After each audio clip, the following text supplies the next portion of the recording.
হাপানিয়া এলাকার ছোট্ট শিশু মনশ্রীর উন্নত চিকিৎসার জন্য দিল্লি যাওয়ার কথা রয়েছে। তার চিকিৎসায় বিপুল অর্থের প্রয়োজন হওয়ায় পরিবারের পক্ষ থেকে সহযোগিতার আবেদন জানানো হয়। সেই আহ্বানে সাড়া দিয়ে পাশে দাঁড়িয়েছে ডিওয়াইএফআই।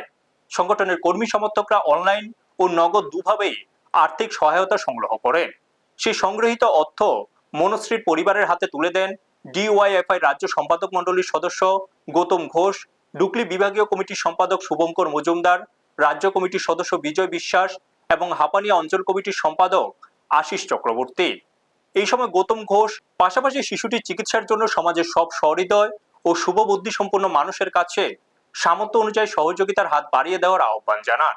ব্যুরো রিপোর্ট, নিউজ তৎকাল 24।